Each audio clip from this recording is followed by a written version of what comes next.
están, queridos amigos? Bienvenidos a Nuevas Voces en Agricultura, día miércoles. Ya estamos a mediados de junio oficialmente. 14 de junio, mañana es 15. 14 de junio. ¿Cómo pasa el tiempo? ¿Cómo pasa el tiempo? Se nos va el semestre. El año, Ya se nos viene el 18. Claro, estamos preparando. Y después año nuevo.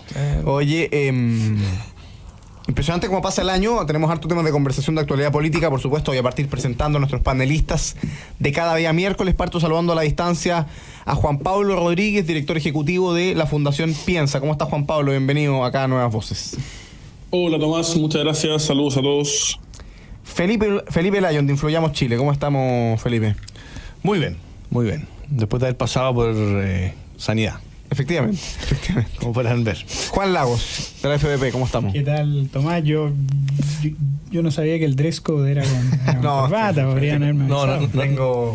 Tengo pruebas. Muy elegante. Siempre. No le avisamos a JP que era con chaqueta. Pero son los lujos de estar telemático. Oye, tal cual. Tenemos hartos temas de conversación. Ya vamos a hablar en algunos minutos más, por supuesto, de la renuncia finalmente del subsecretario Arauz, de lo que está pasando en el gobierno en materia de salud o materia sanitaria. Pero es bien interesante dedicarle un minuto a un tema que probablemente ha estado más abajo en la agenda de lo que debería, producto precisamente de la cuestión sanitaria, y que tiene que ver con la seguidilla de atentados terroristas muy graves que se han dado en distintas partes del país. Uno de ellos en la región de Juan Pablo Rodríguez, en la región de Valparaíso, y otros en la zona sur, particularmente en Cañete, en Biobío, y en la línea férrea del puente Itata, ahí en las zonas de nuestro querido Martín Arrau, en la región de Ñuble. Atentados que son muy graves, atentados a torres de alta tensión, atentados a puentes, es decir, cuestiones de extrema gravedad,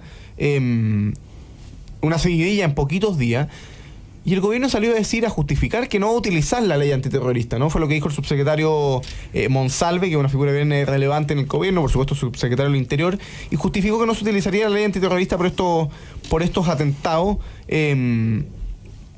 Explicó que iba a utilizar una ley alternativa, que es la ley de control de armas y artefactos explosivos, que según él es más eficaz para perseguir, identificar y sancionar de manera severa a estos responsables. Pero lo cierto es que más allá de la ley que se utilice para perseguir a los responsables, se trata de una seguidilla de actos terroristas de mucha gravedad. ¿Cómo hemos visto, Juan Pablo Rodríguez, este tema y la reacción del gobierno? Sí, por de pronto, Tomás, resulta gravísimo. Al parecer, el grupo que reivindica estos hechos sería el mismo, que se autodenomina Movimiento 18 de Octubre. Habrá que ver si es real o no, pero si es que así lo fuere, un punto, ¿no? Bien puesto el nombre, ¿no? Estos son actos bastante herederos de las formas propias del 18 de octubre, formas que valían la violencia como una manera de infundir temor en la población y presionar al gobierno de modo tal de conseguir resultados políticos sin pasar por las elecciones. Así que sí, efectivamente es el Movimiento 18 de Octubre el que está reivindicando estos actos terroristas. Muy bien puesto el nombre. Y en segundo lugar, Tomás, yo creo que efectivamente, es decir, con independencia de la ley que se invoque, según cuál sea más eficaz para la persecución de estos hechos, lo que yo veo de parte del gobierno es falta de convicción permanente en no reconocer la intensidad, la gravedad de estos hechos y ponerse a tono con lo mismo, ¿no? Desde el inicio del gobierno, desde que eran oposición por de pronto, hasta hoy día. Demoró 8 meses el gobierno en utilizar el estado de emergencia en el sur, por ejemplo, ¿no? El presidente recién habló de terrorismo a propósito de lo del molino Grolmus, ¿no? Pero antes siempre evitó utilizar la palabra. En el discurso presidencial ahora, en la cuenta presidencial, solamente habló una vez y como muy a la pasadita del terrorismo, ¿no? Y eso es porque efectivamente creo yo, en quienes nos gobiernan hoy día, el Frente Amplio y el Partido Comunista, hay muy poca convicción de que lo que hay detrás de esto es un terrorismo el cual no hay que condenar, sino que hay que combatir. Acaba el gobierno de nombrar al señor Achurra, director de la DOS, ¿no? de la Dirección de Organizaciones de la Sociedad Civil. Bueno, ese señor Achurra firmó como convencional constituyente en el primer acto de la Convención Constitucional una declaración que lo que promovía no era solamente la liberación de los, comillas, presos políticos de la revuelta, sino que también la liberación de los, comillas, presos políticos mapuches. Sí. Se llama, comillas, desmilitarizar el Gualmapu. Y a que todas estas personas condenadas muchas veces por hechos de este tipo sean liberadas. Así que yo veo falta de convicción del gobierno y me parece que es muy difícil, lamentablemente, que aquello se recupere. Felipe Lyon. Este otro tema nuevamente en que el gobierno tiene que echar pie atrás, ¿cierto? Y contradecirse con lo que siempre ha dicho, ¿cierto? Más allá, insisto, de la ley que se utilice, porque el subsecretario Monsalve en este caso dice, acá yo sí veo algo así como conductas terroristas, ¿ya? Cuando en realidad vimos durante años al actual presidente Boric cuando era diputado, a la ministra Vallejo, al ministro Jackson y todos sus... toda su coalición, digamos, también los diputados comunistas en general y el Frente Amplio, decir que lo que había en la Araucanía no era terrorismo. ¿Cuántas veces escuchamos esa frase? No hay terrorismo.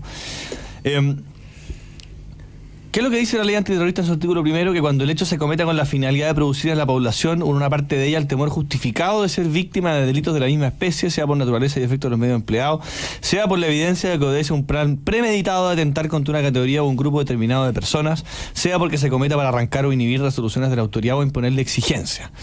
¿Ya?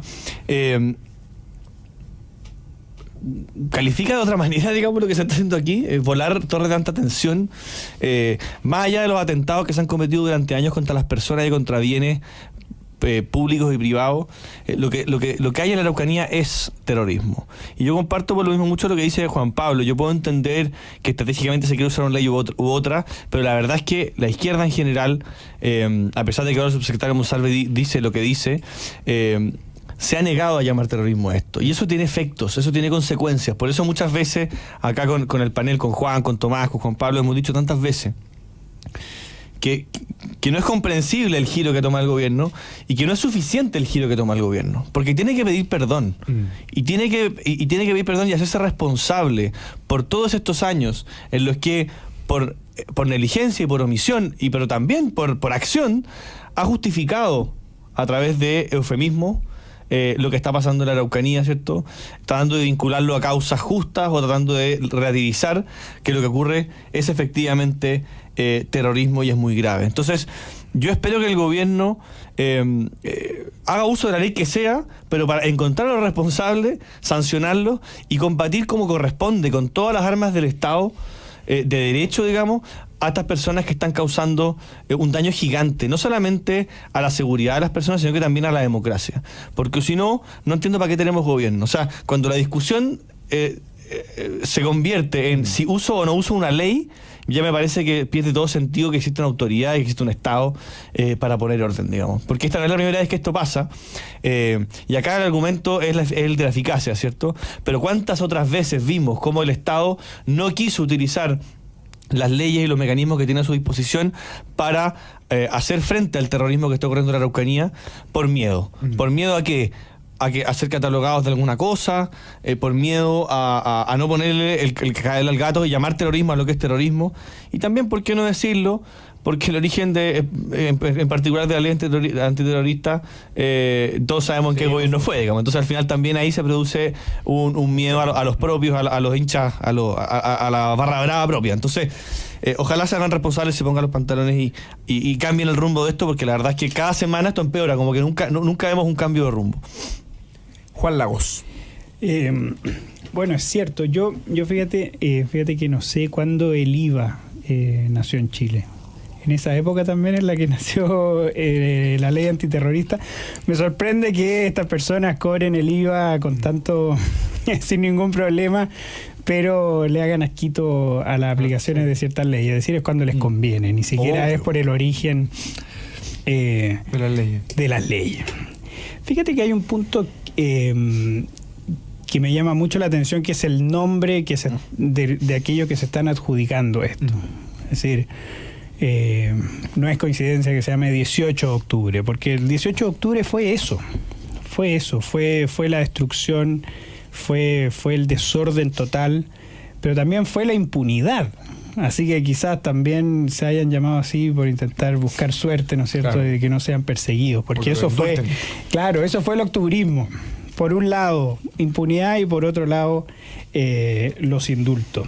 Yo obviamente estoy muy de acuerdo con Juan Pablo y con Felipe, que más allá de la ley que se aplique, ya debería llamarnos la atención que sea ineficaz utilizar una ley antiterrorista. Eso quiere decir que la ley antiterrorista está mal. Es decir, si hay una parte de la clase política que teniendo razones, porque puede ser que sea por aspectos meramente ideológicos, diga que no les conviene usar la ley antiterrorista, bueno, estamos a muy mal recaudo en Chile, ya si la ley antiterrorista no se puede utilizar bien. Pero hay un punto que nos debería llamar mucho la atención, y es cómo la izquierda se siente como en el derecho de utilizar la ley cuando quiere. Así como, dado que son ellos los que tienen que querellarse, o son ellos los que tienen cierta iniciativa, bueno, ellos ven si la aplican o no. Y yo creo que eso es los patos disparándole a la escopeta, es decir, una cosa que no se entiende. Las leyes existen para que se apliquen. Y si hay ciertos elementos por los cuales tiene que haber una iniciativa del gobierno y la ley dice que tiene que hacerlo, lo tiene que hacer. Y muchas veces vemos cómo desde la izquierda, desde los municipios, por ejemplo, no aplican la ley de aula segura, siendo que es una ley de la República, es una ley que tienen que aplicar y no la aplican. Lo mismo pasaba con la ley de seguridad del Estado, con los dichos de Yaitul.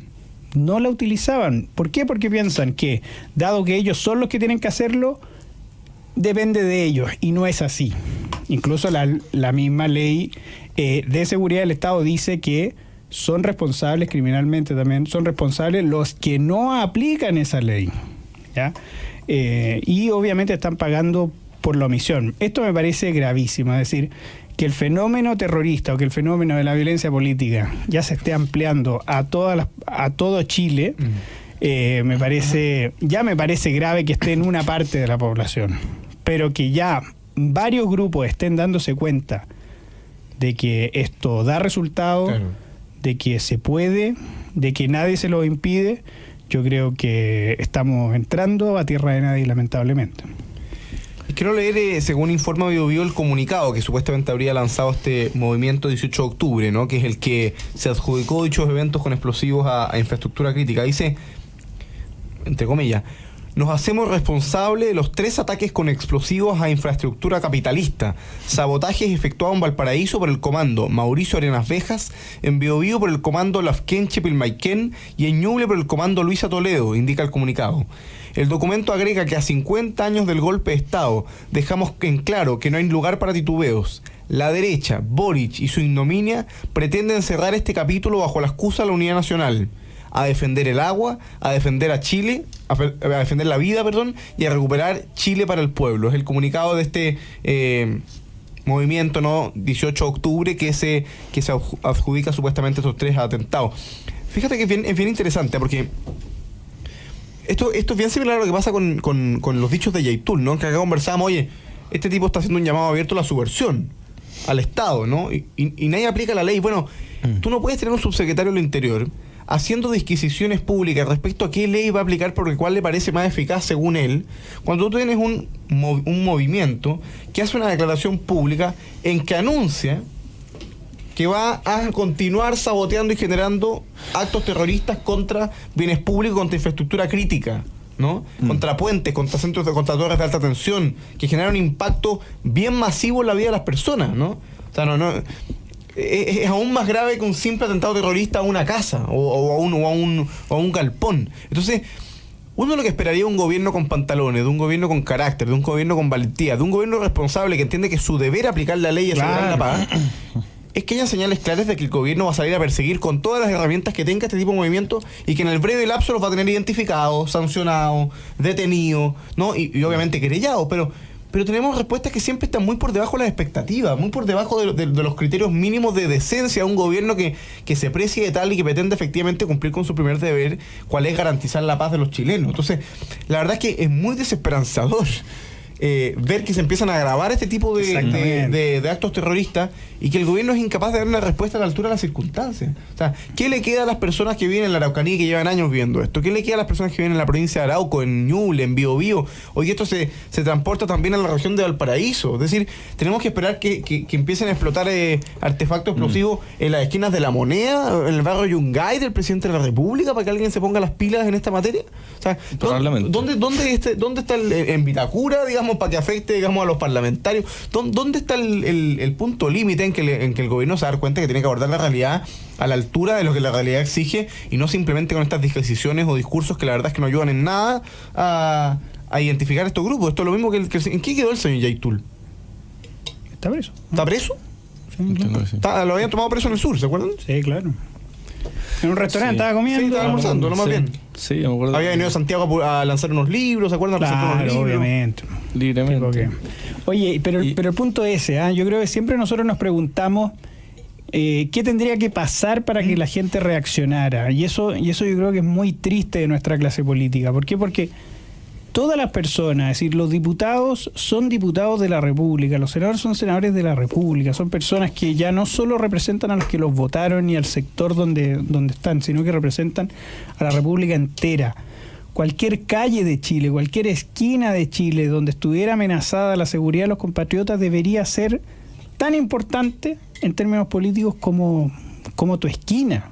Entonces, eso realmente me parece dramático, que haya que toda la clase política tolere que existan ciertos sectores de la población en donde se toleren estas Claro. cosas. Donde, bueno, estas cosas pasan. No deberían pasar en Moneda, no deberían pasar en el barrio Yungay, pero pasan en Coyipulli, pasan en Lautaro, No olvidemos- en Ercilla. Eso me parece No, escandaloso. Es escandaloso y da cuenta de la desconexión de la que siempre se habla.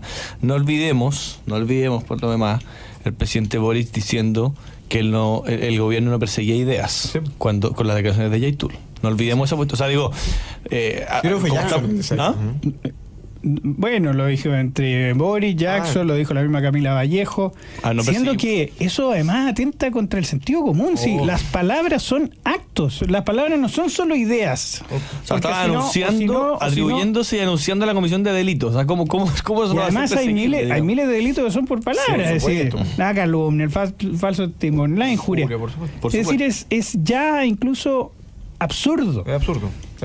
Oye, hagamos una pequeña pausa comercial. Estamos conversando, queridos amigos, con Juan Pablo Rodríguez, director ejecutivo de la Fundación Piensa, con Felipe Lyon de Influyamos Chile, con Juan Lagos de la Fundación para el Progreso, acá en Nuevas Voces de Agricultura. Vamos a hacer una breve pausa comercial y en pocos minutos estamos de vuelta para seguir conversando de actualidad política acá en la 92.1 FM en Santiago. Estamos de vuelta, queridos amigos, con su programa Nuevas Voces en Agricultura. Estamos conversando con Juan Pablo Rodríguez, con Felipe Lyon y con Juan Lagos, acá en la 92.1 FM. Conversación que usted, por supuesto, puede seguir también en Agricultura TV, el canal de YouTube de Radio Agricultura. Puede hacernos llegar su opinión a través de nuestro Twitter, Nuevas Voces 921, en nuestro Instagram, Nuevas Voces Chile en Instagram, Nuevas Voces Chile también en TikTok para los que tengan ahí las distintas redes sociales, Nuevas Voces Chile en el canal de YouTube también para los que quieran suscribirse a nuestro canal de YouTube, donde vamos publicando también los mejores extractos, los mejores fragmentos de las conversaciones del día a día aquí en Nuevas Voces de Agricultura. Así que en Nuevas Voces Chile en las distintas redes sociales para que nos sigan y puedan conversar con nosotros. Vamos a saludar a quienes hacen posible este programa y seguimos conversando acá en la 92.1 FM. Posgrados de la Universidad San Sebastián cuenta con más de 100 programas en diversas áreas del conocimiento. Más de 14.000 egresados han preferido sus magíster, diplomados, postítulos y especialidades. Conoce más en posgrados.uss.cl. En Enel buscamos cuidarte y que tu servicio eléctrico sea continuo y de calidad. Por eso, si sabes de un hurto de cables que haya generado corte de electricidad en tu barrio, puedes denunciarlo de manera anónima al 600-696-0000.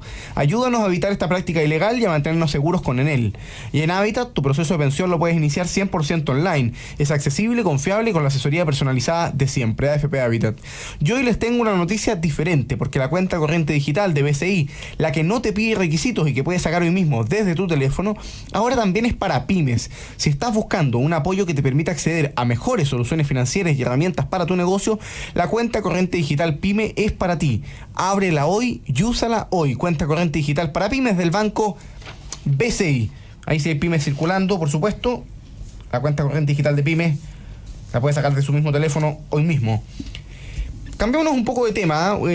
Habló hace pocas horas el ministro Marcel, el ministro Mario Marcel, y se refirió a la discusión que se ha generado en torno a la reforma tributaria, ¿no? Que es la gran condición a la que el presidente Boric sujetó prácticamente la ejecución de todo su programa de gobierno en la cuenta pública, y que insistió ahí cuando fue a pedirle unos pesos al Congreso Nacional con la cuestión de la reforma tributaria, que recibió un rechazo bastante transversal, diría yo, desde la oposición, o al menos desde las derechas en el Congreso Nacional.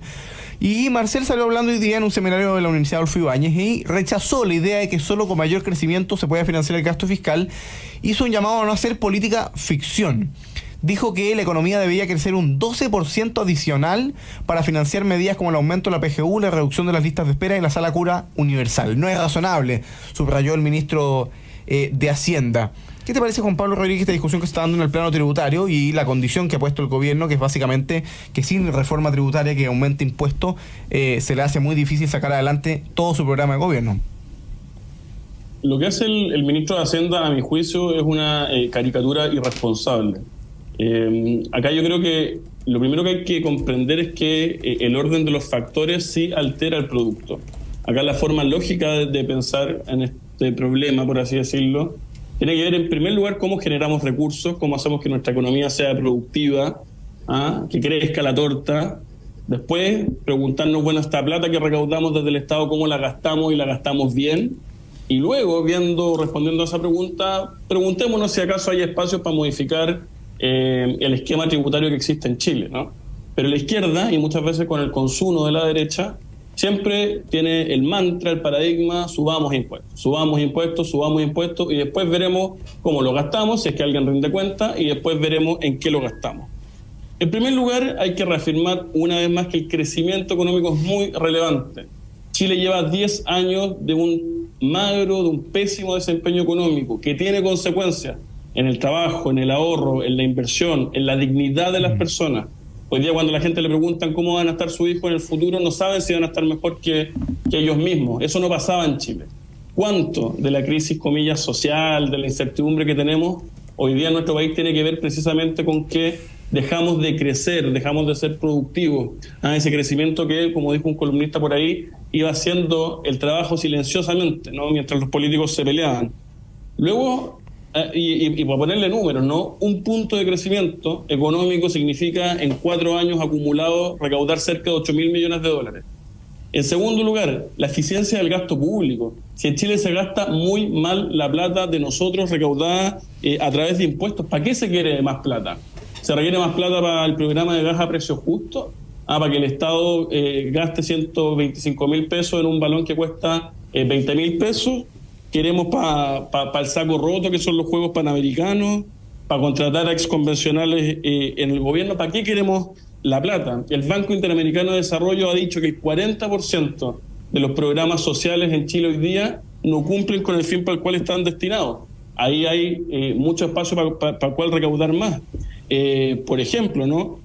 Optimizando las compras en materia de compras públicas se podría también optimizar cerca de un 0.4% del PIB. La Fiscalía Nacional Económica ha dicho en 2020 que 900 millones de dólares se pierden más o menos en ineficiencias en materia de compras o de compras públicas. En definitiva, sin crecimiento económico, sin eficacia y eficiencia en el uso del gasto público, tiene poco sentido la discusión respecto a la reforma tributaria, y si es que este gobierno no muestra señales en ese sentido, la verdad creo yo no tiene ningún sentido, valga la redundancia, hablar de una mayor carga tributaria. Felipe Layún. Bueno, el ministro Marcel, como parte de un gobierno de izquierda que se preside tal, y como en realidad la mayoría de los gobiernos en nuestro último tiempo, lo que está pensando es cómo aumentar los espacios de influencia del Estado y cómo aumentar, no de cómo mejorar el gasto público o de cómo mejorar la vida de las personas, sino de cómo aumentar su espacio de influencia. Esa es la gran diferencia, digamos, y eso es lo que uno no comparte. Porque evidentemente el Estado tiene que cumplir hoy día tiene un rol muy importante y cumple muchas necesidades, pero en el fondo, con esa justificación al final terminamos justificando cualquier cosa, digamos. Si es que el verdadero objetivo del Estado, en este caso del gobierno, fuese mejorar la calidad de vida de las personas, las medidas serían otras, ¿cierto? Hacer más eficiente el gasto público.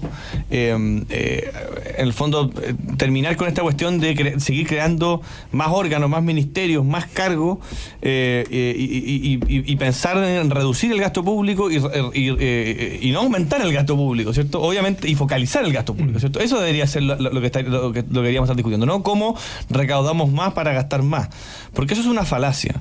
¿Ya? La otra falacia en la que cae, para mi gusto, el ministro Marcel, es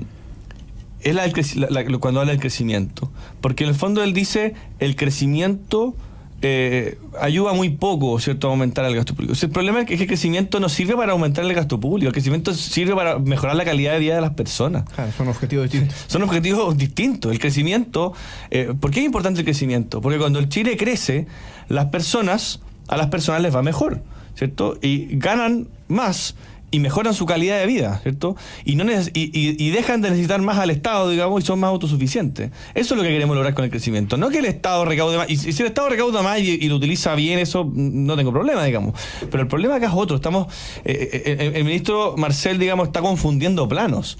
Acá nosotros, cuando hablamos de la importancia del crecimiento, no estamos pensando en que queremos que el Estado, o solamente en que el Estado recaude más plata que va a poder utilizar mejor, esperemos, digamos, aunque eso no nos consta, sino que a la gente mejore su calidad de vida porque va a tener, en el fondo, más recursos para poder administrarlo.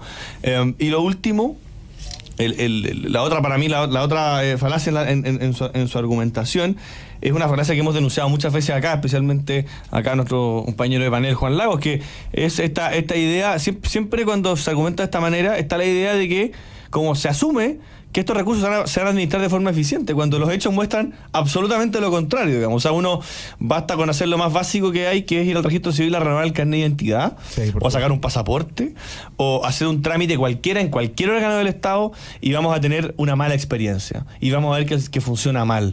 Y vamos a ver que para sacar un papel hay que ir a 5 órganos del Estado distintos para poder hacer o para poder, no sé, obtener una declaración de un tribunal, por ejemplo, de una interdicción o de una tutoría, una curaduría. Hay que ir a 6 órganos distintos del Estado a conseguir información y demorarse meses por una cuestión que podría hacerse por internet una sola vez y utilizando muchos menos gastos en personal. Pero no se hace de esa manera. Entonces, ¿a quién quieren convencer? ¿A ese Estado de que ese Estado, digamos, que en lo poco funciona mal? ¿Por qué le vamos a confiar lo mucho? ¿Por qué le vamos a dar más recursos para que haga más cosas si ya las que hace, digamos, no las está haciendo bien? Juan Lagos. Mira, yo considero lamentable, yo creo que buena parte de nuestra decadencia empezó el día en que empezamos a decir que el crecimiento económico no era tan importante. ¿Por qué? Porque lo dábamos por hecho. ¿Ya? Y en realidad el Estado, que nosotros lo vemos como algo tan grande y la izquierda lo ve como casi la solución a todos nuestros problemas, en realidad tiene una capacidad muy limitada para generar bienestar. ¿Ya? Es decir, no hay comparación de puntos de crecimiento en cuanto al bienestar social que generan, en la cantidad de empleos que generan, en el aumento de los salarios. Es decir, y por eso tenemos que empezar a exigirle a nuestros gobernantes que entreguen o que rayen una cancha que sea favorable al crecimiento económico. Esa cosa es fundamental. ¿Por qué? Porque, vuelvo a insistir, el Estado no puede reemplazar el bienestar que generan las mismas personas. No lo puede hacer. A tal punto que si no hay crecimiento económico y no hay plata, el Estado no existe. Claro. Eso tenemos que tenerlo muy presente. Creo yo que las declaraciones del ministro Marcel son muy desafortunadas en ese sentido. Y yo creo que también la práctica del ministro de Hacienda en los últimos años también ha sido muy desafortunada, en el sentido de que los ministros de Hacienda están buscando cómo sacar plata de lo que pueden. Y por lo tanto rascan por acá y dicen, bueno, vamos a subir un poquito más el impuesto al diésel, vamos a subir un poquito a la bebida azucarada, vamos, como que no eliminar las exenciones. En lugar de estar pensando en hacer un esquema tributario más justo, hacer un esquema tributario más simple, lo único que están pensando es cómo saco más plata, sin preocuparse de los efectos colaterales que tienen sus decisiones, que a veces son realmente terribles, y basta ver la reforma tributaria de la presidenta Bachelet para darnos cuenta que terminó paralizando la economía y, para peor, terminó recaudando menos. No, ni siquiera fíjense que no ni siquiera menos de lo que había propuesto. Claro. Menos, en términos absolutos. Sí, porque argumentar que si subir impuestos implica recaudar más, eso a uno se lo enseñan en la primera clase de economía, que no es así, digamos. Porque exactamente. Exactamente. Entonces el gran problema que veo es ese, en cómo en cómo terminamos menospreciando el crecimiento económico, y al final el crecimiento económico no es más que la actividad que hacemos todos nosotros, la actividad económica que hacemos todos nosotros. Y desde ese punto de vista, obviamente que todos esperamos que a todos nos vaya mejor. Por supuesto, por supuesto. Oye, a propósito del tema tributario, dos comentarios. Lo primero, es bien importante que en este tema veamos la discusión tributaria en dos dimensiones. Una dimensión evidentemente tiene que ver con el crecimiento económico, con el impacto económico que tiene una medida como subir impuestos, respecto a en qué momento es mejor o peor subir los impuestos. Muchas veces uno escucha comentarios, incluso de gente que dice que este no es el momento para subir los impuestos. No, claro. Es que no hay momento para subir los impuestos, ¿no? Pero nosotros tenemos que entender la segunda dimensión, que la sociedad es libre, las personas que creemos en las personas y en la propiedad y en el trabajo como fuente de esa propiedad, creemos que la plata está mejor en el bolsillo de las personas que en el bolsillo del Estado. Entonces, la discusión no es meramente técnica o de eficiencia, ¿no? Es una discusión también moral respecto a cuánto estamos dispuestos a que el Estado le quite, porque en eso es una de las atribuciones más gravosas que tiene el Estado, ¿no? Quitar parte del patrimonio de una persona para efectos de financiar su funcionamiento general. Entonces, hay que ser capaces de dar esa discusión. Y para eso es muy importante emplazar también a nuestros parlamentarios, a los parlamentarios de centro-derecha,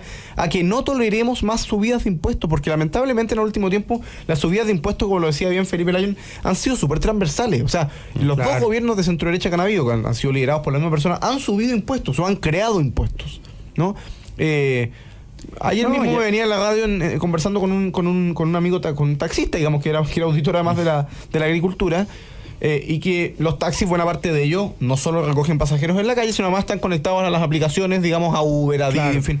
Bueno, desde este año, desde el año pasado, existe el impuesto creado en el gobierno del presidente Piñera a las plataformas tecnológicas. Exactamente. ¿No? Y él me decía, yo estoy pagando el 13% por cada aplicación. O sea, en cada aplicación a mí me sacan el 13% para pagar de impuestos. Entonces, en esto hay que hacer un llamado no solo a cargarle el abrazo a la izquierda, sino también a la gente nuestra, decir, oye, es mejor que no haya una reforma tributaria que suba impuestos a que haya una subida de impuestos a media o razonable o acordada. Y lo segundo, lo mismo ocurre para los empresarios. O sea, esta idea que se ha generado un pacto fiscal por las reuniones que tiene el ministro Marcel con la CPC o con la SOFOFA, obviamente la CPC y la SOFOFA tienen derecho a reunirse con el ministro, a tratar de plantear su punto de vista, como cualquier órgano de la sociedad civil, pero eso no significa que ese pacto sea vinculante ni para los parlamentarios, ni para los partidos políticos, ni que el gobierno pretenda acordar por esa vía la reforma tributaria. ¿En qué se distingue eso con que el gobierno esté acordando el aumento del sueldo mínimo con la CUT o las leyes educativas con el colegio de profesores? Pero por supuesto que no, si el gobierno tiene el deber, y para eso está el ministro Lizalde, que gana un buen sueldo y tiene una serie de equipos en la Secretaría General de Presidencia, para ir a acordar los proyectos de ley con los parlamentarios. Y los parlamentarios se den a su idea a sus votantes y no lo que acuerden otras personas. Y eso es súper importante, porque si no vamos a estar siempre probando alzas de impuestos. Y esta es una gran oportunidad que tienen los parlamentarios de derecha para separarse de este mito que dicen que basta con que este mito que nació en los tiempos de Ricardo Lagos, de que basta con juntarse con los empresarios para llegar a acuerdos. Yo creo que este es el momento en que la centro derecha tiene que separarse de los empresarios prebendarios, porque esos son los empresarios que buscan que les suban los impuestos y negocien con el gobierno. No son empresarios pro libre mercado, son empresarios prebendarios.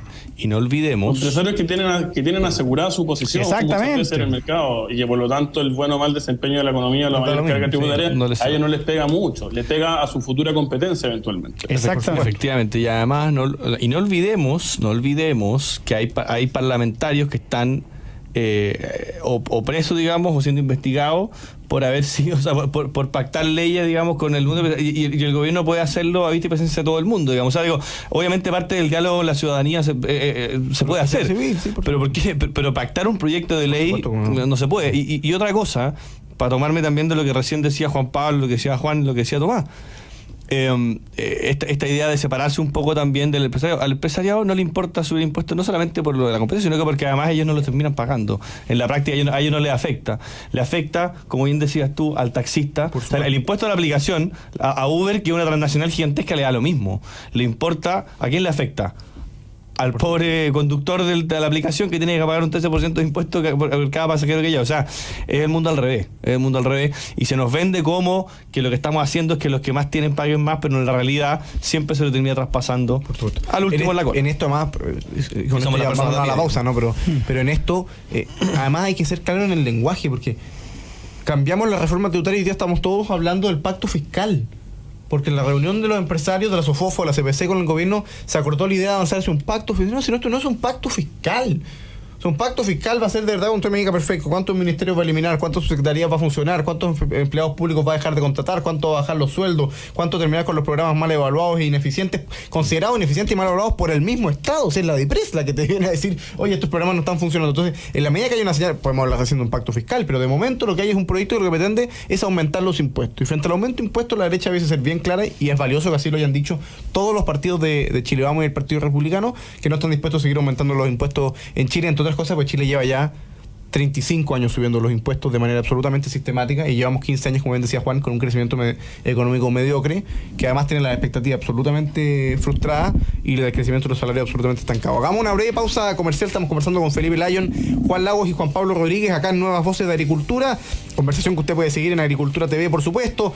Nuevas Voces Chile en Instagram para que nos siga y converse con nosotros. Vamos a una pausa comercial y en pocos minutos volvemos con el último bloque de conversación acá en la 92.1 FM. Estamos de vuelta, querido amigo, no nos queda nada, nos quedan 6 minutos de conversación. Pasó volando el bloque pasado conversando de la reforma tributaria. Unos últimos minutos dediquémosle, por supuesto, a la final. Finalmente ayer renuncia el subsecretario Fernando Araoz. Sale el nuevo presidente Boric a anunciar su renuncia, cuestión bastante particular.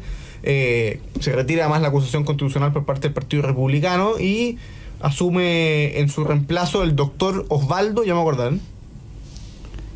El doctor Osvaldo Salgado Cepeda. No sé. No, el doctor Osvaldo Salgado Cepeda. Mal no lo haría Osvaldo Andrade. No, mejor que todos los que están ahora, de todas maneras. Osvaldo Salgado Cepeda, que había sido subsecretario además en el gobierno del presidente Lagos, una persona que fue director del Servicio de Salud Metropolitano Sur, una persona del mundo de la salud, asume la subsecretaría, con lo cual parte de que si se quiere una segunda etapa en la gestión del gobierno de cara a la crisis sanitaria producto de la circulación del virus incisional. Hoy día murió una nueva niña de 2 años en la mañana.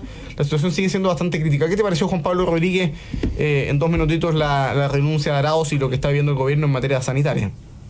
Buena noticia la renuncia de Araoz y evidentemente la crisis en materia sanitaria, una muy mala noticia, que si algo, entre comillas, bueno puede tener es revelar de cuerpo entero a quienes nos gobiernan hoy día, ¿no? Nos gobiernan hoy día, en primer lugar, nos prometieron grandes transformaciones sociales y no son capaces siquiera en el primer invierno duro que les toca gestionar las camas, ¿no? En los hospitales. Nos prometieron también no más pitutos, ¿no? Hay que recordar al presidente Boric disfrazado en la campaña de segunda vuelta diciendo no más pitutos, no más amiguismo.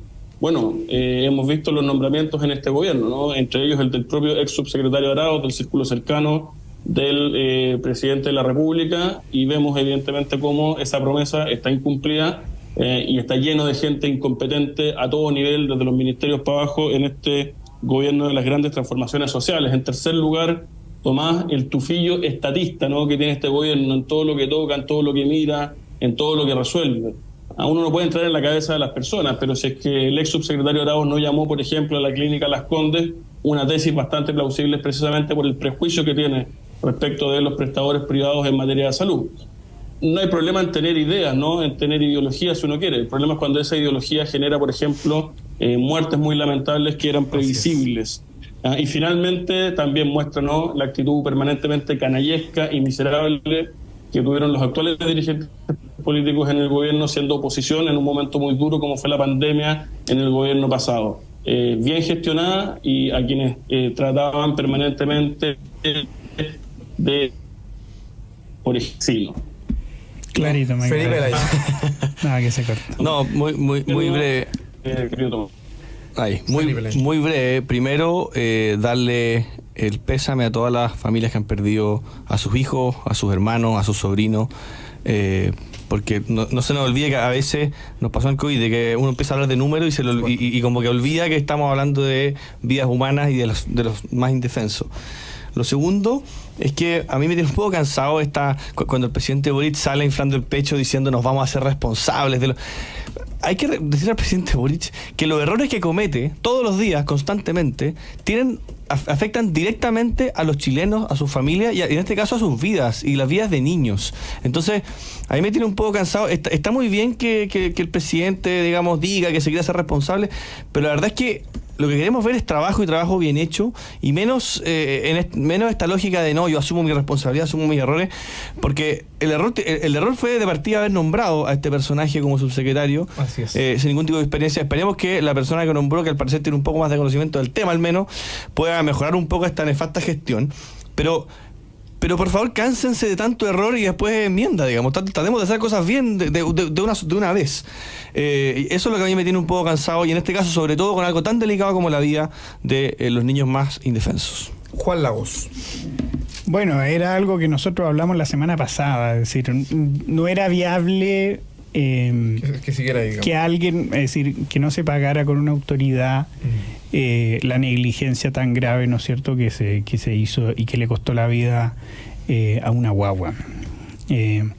Fíjate que esto también demuestra la debilidad del gobierno. ¿Por qué? Porque el gobierno, la primera estrategia del gobierno fue mantener a toda costa al subsecretario, y les duró menos de una semana esa estrategia. Entonces, obviamente nosotros tenemos gobiernos débiles, ¿ya?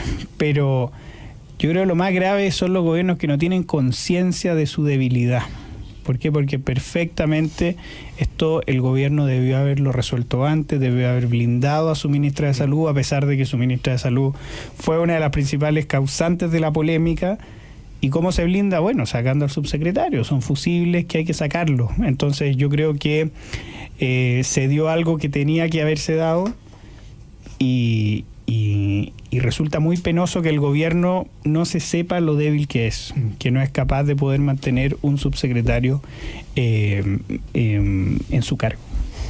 Oye, solo para cerrar ahí la contracara de eso, creo yo, es lo importante que es que la oposición haga uso de su herramienta fiscalizadora que le da la Constitución. O sea, la oposición obviamente tiene que ser una posición, como ha dicho varias veces Juan, una posición decente, que en una situación de crisis esté dispuesta a colaborar por la unidad y por el bien de Chile, pero eso no quita que no pueda fiscalizar y denunciar las cosas que se están haciendo mal, sobre todo cuando la negligencia cuesta vidas humanas, vidas de niños. Y en ese sentido me parece súper bien la acusación constitucional que presentaron que anunciaron que iban a presentar los parlamentarios republicanos, y que una vez que el subsecretario haya renunciado, eso se haya retirado, ¿no? Y se haya dado la oportunidad a la ministra a que se dedique los meses que viene a abordar la crisis, y las responsabilidades se verán más adelante, ¿no? Pero esas cosas hay que hacerlas, porque tenemos el deber de fiscalizar al gobierno para que haga las cosas bien, y no podemos tener una oposición que tome palco ante los errores del gobierno, menos cuando están contando vidas humanas. Juan Pablo Rodríguez, Felipe Lyon, Juan Lagos, lamentablemente se nos acabó el programa, esta conversación acá en Nuevas Voces de Agricultura. Les agradezco su participación en este programa, les agradezco a ustedes, queridos amigos, su sintonía, sus comentarios en las distintas redes sociales. Como siempre, los invitamos a ponerle me gusta al video en YouTube, a los que nos están siguiendo desde Agricultura TV. Entre más me gusta, llegamos a más personas, por supuesto. A seguirnos en nuestras redes sociales, Nuevas Voces Chile en TikTok y en Instagram. Nuevas Voces Chile, TikTok e Instagram. Nuevas Voces 921 en TikTok. Nuevas Voces Chile también en el canal de YouTube, para que vayan viendo los mejores fragmentos de nuestros programas. Quienes no se pudieron sumar también pueden seguirlo por ahí. Los invito a que se queden en la 92.1 y viene Deportes en Agricultura. Nosotros mañana jueves nos reencontramos en nuestros jueves de historia acá en Nuevas Voces de Agricultura. Que estén muy bien. Chao, chao.